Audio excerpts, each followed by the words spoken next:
Welcome viewers. দর্শক, তোমরা সকলে জানো যে আরামবাগ টিভি বলে একটা চ্যানেল আছে। সেই আরামবাগ টিভি এবং সন্ময় ব্যানার্জি বলে একটা চ্যানেল আছে। তিনি বর্তমানে আরেকটা চ্যানেল চালান, বাংলার মুখ, বাংলার মন বলে একটা চ্যানেল চালান। সেই সন্ময় ব্যানার্জির কথা আমি বলছি। তো এই সন্ময় ব্যানার্জি চ্যানেলটা এবং আরামবাগ টিভি চ্যানেলটা তোমরা যারা দেখে থাকো ইউটিউবে, তারা আমার এই চ্যানেলটাকে ফলো করো, কারণ বা এই চ্যানেলটাকে সাবস্ক্রাইব করো, কারণ সেই একই কোয়ালিটির ভিডিও কিন্তু আমি এই চ্যানেলে ডেইলি কন্টিনিউয়াসলি আপলোড করব। ওকে, তো এখন যেটা মেন আজকের নিউজে আমরা যাচ্ছি সেটা হচ্ছে যে অ্যালকোহল থেকে যে ইনকাম, ঠিক আছে, অ্যালকোহল থেকে যে ইনকাম আমাদের রাজ্য সরকার করে, একটা হিউজ পরিমাণে ইনকাম করে। তোমরা সকলেই জানো যে একটা বিশাল অঙ্কের রাজস্ব আদায় কিন্তু হয় এই অ্যালকোহল সেল থেকে বা অ্যালকোহল বিক্রি থেকে, স্পেশালি ইন ওয়েস্ট বেঙ্গল। তোমরা সকলেই সেটা জানো। তো আমাদের ওয়েস্ট বেঙ্গল যে রাজ্য সরকার গত বছর অর্থাৎ 2024-এর আমি কথা বলছি, 2024-এর ডেটা অনুযায়ী, 2024-এর ডেটা অনুযায়ী প্রত্যেক মাসে 1800 কোটি টাকা করে কিন্তু ইনকাম করেছে রাজ্য সরকার। প্রত্যেক মাসে 1800 কোটি টাকা ইনকাম করেছে রাজ্য সরকার, এবং এটাকে আরও বাড়াতে চাইছে আমাদের বর্তমান ওয়েস্ট বেঙ্গল গভর্নমেন্ট। তারা কিন্তু এটাকে আরও বাড়াতে চাইছে, এবং সেই কারণে তারা একটা প্ল্যানিং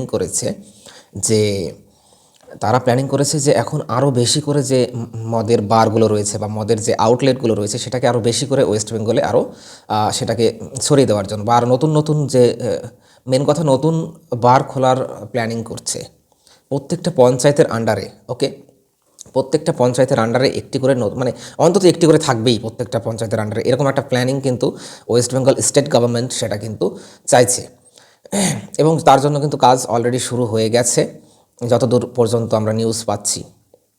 তো এখানে তোমরা যদি ভালো করে ডেটাটা দেখো, 2024 সালের যে রাজ্যের ইনকাম টোটাল কিন্তু 21,000 কোটি টাকা, পুরো বছরের কথা বলছি।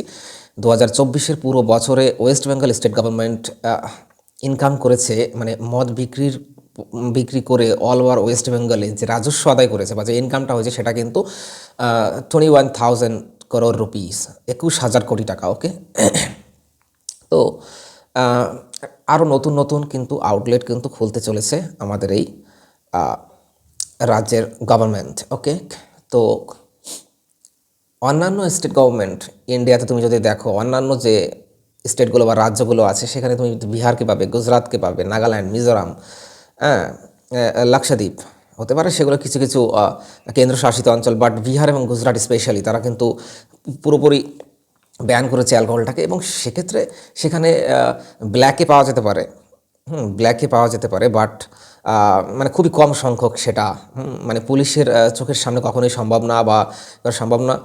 তো অনেক কমে গেছে, এবং তারা সরকারিভাবে ব্যান করেছে সেই সমস্ত রাজ্যগুলোতে, বিহার এবং গুজরাট। বিহার তো একদম স্ট্রিক্ট করে দিয়েছে, স্ট্রিক্ট একদম, ধরা পড়লে একটা কেস ধরা পড়ে যায়, কঠিন ধরা পড়ে যায় এখন ধরা পড়লে বিহারে। তো অন্যান্য স্টেট গভর্নমেন্ট চাইছে যে তাদের রাজ্যে আস্তে আস্তে ব্যান হোক, কিন্তু ওয়েস্ট বেঙ্গল গভর্নমেন্ট চাইছে আমার যেহেতু ইনকাম আসছে এখান থেকে, তো সুতরাং এখানে আরও এক্সট্রা বারগুলো খুললে আমার অসুবিধা কোথায়? খাক না রাজ্যের মানুষ, খেয়ে গোল্লায় যাক না, অসুবিধা কী আছে? যে যা করে করুক, আমার আসনটা, আমার সিটটা বাঁচলেই হলো। স্টেট গভর্নমেন্টের যে ফিউচার ভিশন, ভবিষ্যতের যে চিন্তাভাবনা, আমাদের স্টেটটা বা ওয়েস্ট বেঙ্গল স্টেটটা, রাজ্যটা কোথায় গিয়ে দাঁড়াবে, সেই সমস্ত কোনো চিন্তাভাবনার কোনো প্রয়োজন নেই। আমার ইনকাম আসছে এখান থেকে, আমার গদিটা বেঁচে আছে, ব্যাস। তো আপনাদের আরেকটা তথ্য জানিয়ে রাখি, সবচেয়ে বেশি মদের আউটলেট আছে কলকাতায়, সাউথ কলকাতায় সবচেয়ে বেশি মদের আউটলেট পুরো রাজ্যে ডেটা অনুযায়ী, অ্যান্ড দেন আছে পূর্ব বর্ধমান, অ্যান্ড দেন পশ্চিম বর্ধমান, এভাবে অন্যান্য জায়গায় আছে।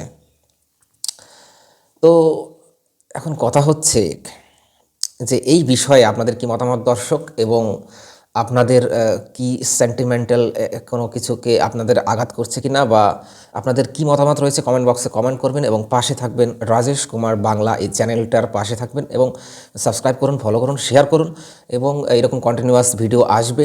অ্যান্ড দেন আমি আরেকবার বলছি যে আরামবাগ টিভি এবং সন্ময় ব্যানার্জি যে চ্যানেলটা আছে, তাদের ভিডিওগুলো যদি আপনারা দেখে থাকেন, সেই কোয়ালিটির ভিডিও আপনি এখানে দেখতে পাবেন। সুতরাং প্লিজ সাবস্ক্রাইব অ্যান্ড দেখা হচ্ছে পরের ভিডিওতে। ওকে।